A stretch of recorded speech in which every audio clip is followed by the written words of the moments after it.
Alright guys, first time on a supermoto. This is Kawasaki's new-ish KLX supermoto. So we're coming straight with supermoto tires. I think that this is becoming a very big and important thing, mainly because a lot of people, like myself, love kart track riding and just hooliganing. And that's what this style of motorcycle is all about. So do have an LCD. See, we are in neutral. So let's see what this thing sounds like real quick. Doesn't sound bad. A little thumper. Now what's cool about something like this is, yes, it is a 300, but it is super small, it is super light, and for a dirt bike I am basically able to flat foot, which is pretty cool. I like the RPM range, that's pretty cool. Looks like she redlines around 10.5. I don't see a fuel gauge on here, so it looks like we are rocking an RPM, mile per hour. A clock and an odometer is all we are getting on this guy. So it looks like we'll just get a flashing light when we are at our essentially reserve amount of fuel left. They are inverted forks, which is cool. They don't appear to be adjustable, but the only real comparison I have right now against something like this is my 250L, which is considerably a larger motorcycle and obviously a dirt bike, because this bike is coming with two 17-inch rims versus a 21. KLX 300.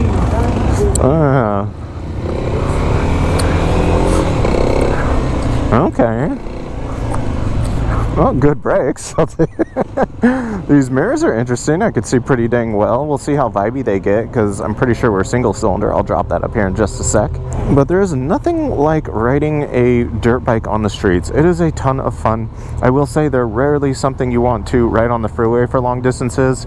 That was definitely something with my CRF 250L that was not the most enjoyable thing in the world, to be on the freeway buzzing. But this does have a little more CC in it, so maybe she hums at 70 pretty decent. We'll find out. And I'm sure the 17-inch and road tires versus knobbies is going to make a huge difference. I'm really curious to see how that's going to pan out.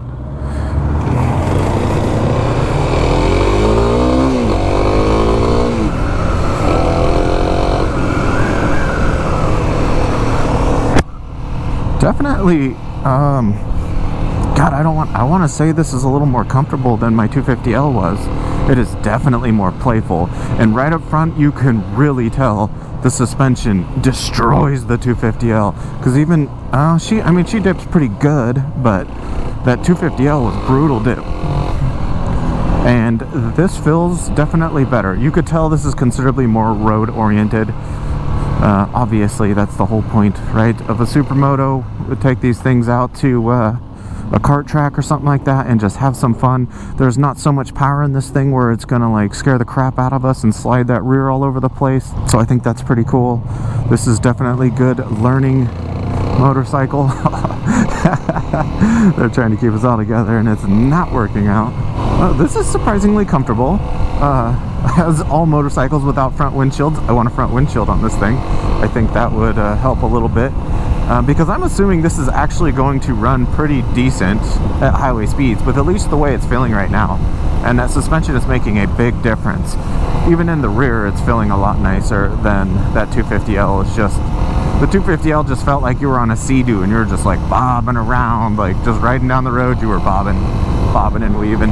And this, I think, is giving a much better feel than that. That rear brake. Oh yeah, no ABS. Oh, I like that. It let me full skid this thing. Oh, they're two up in this thing.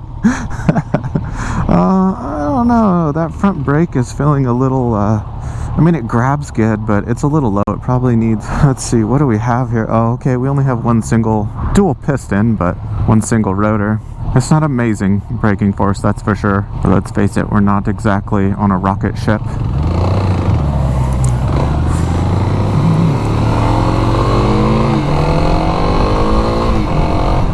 Pickup is not bad though. She's getting it. Oh yeah, I'm really curious to see like how many. Oh, no gear select indicator either. Let's see how many gears we have here. I think we have 6. I'll put that up here for you guys if I don't figure it out before we get there. I don't know why I don't like no gear select indicator. Once you learn how to ride your bike, it doesn't freaking matter what gear you're in, but... And I really kind of like the fact that there's not some crazy change in the front end height of it because it's simply got a smaller front tire on it. The whole front of the bike actually feels a little bit lower, and I like that. I like that it didn't compensate for the smaller tire and still have like a longer forks to retain the like dirt bike style feel. Like I like this kind of leveled out feel that I'm getting from this bike as a little dirt bike. It makes it feel a little bit less like a dirt bike and more like a little like hooliganish, have fun, like sport naked, but yet super light and tiny like a dirt bike. And of course street tires on a dirt bike, awesome. I know I keep talking about the kart track, but God, if you haven't done a kart track before, that is how you learn how to ride on a real track, and it is a freaking ton of fun. And I did it on my Grom for years. I had a little volley. I even took my Ninja 400 out on the track one time. That was kind of scary. I almost ate it on that thing, but this would be fun. Like you could easily get into that position, get your knees down, and have a ton of fun with it. Alright, let's see what she does at speed. There's actually decent pickup. Yeah, I think we do have 6 gears. That's nice. I think I got one left. Yep, I sure do. Okay, the 6th gear is going to make a huge difference. Oh, there's 6th gear, full pull. Full pull, baby. She's running. Oh, yeah, she's giving her hell. You can tell the engine is definitely working its little heart out, but there's still power left here. Okay. This isn't that bad.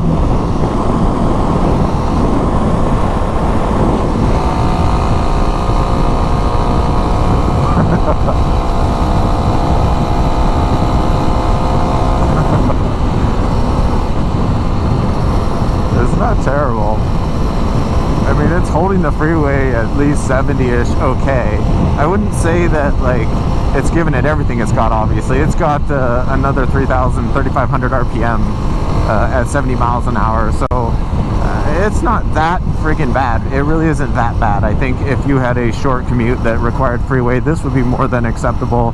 I definitely said that about the 250L as well. Like, if you had a 10-mile maximum commute on the freeway, and then whatever the rest of it would be back roads or side roads or whatever, like, yeah, it's perfectly fine. But like sitting in this thing for 30-40 minutes on the freeway, no, definitely not. But it does feel like it could potentially hack it just fine. It just wouldn't be like an ideal choice for this bike.